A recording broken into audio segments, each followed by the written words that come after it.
So here we have the Craigslist. No, excuse me, eBay buy. It was advertised as an 051, but then it also said it was an 075. Running part numbers and stuff, trying to figure out what was exactly what. Carburetor numbers, like this here, 60B. That's supposed to be an 051 or an 050 carb, but it's on this. So I figured the only way to really determine the displacement of the saw is to take the whole cylinder head off, dig into it. Got the flywheel off, made this custom puller here.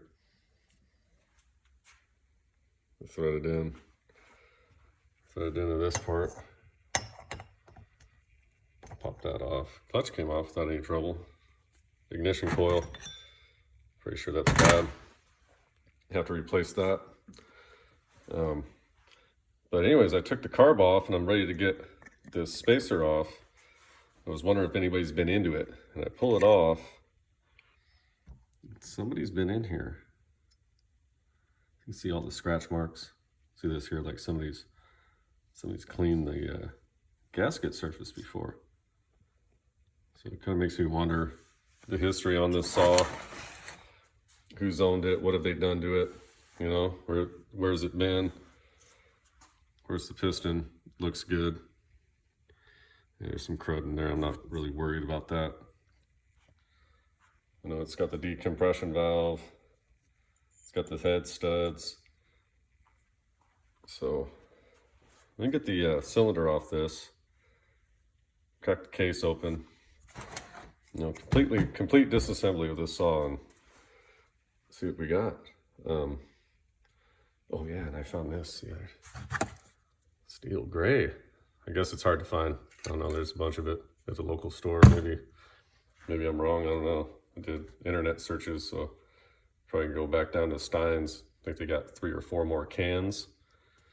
I think I'll buy those just for future because I'm going to get a blast cabinet, completely clean. I mean, I want this to be like a brand new saw.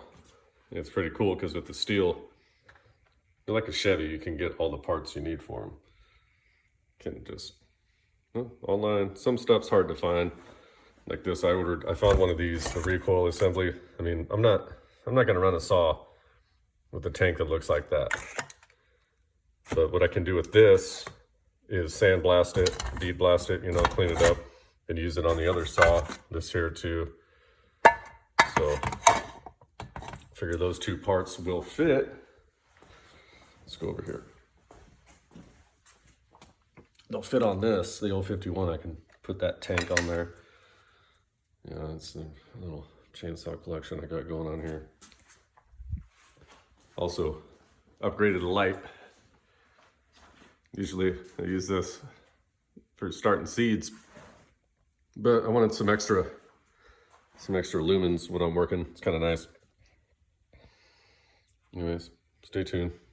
I'll get this thing apart. We'll mic the piston and figure out exactly the displacement of this saw.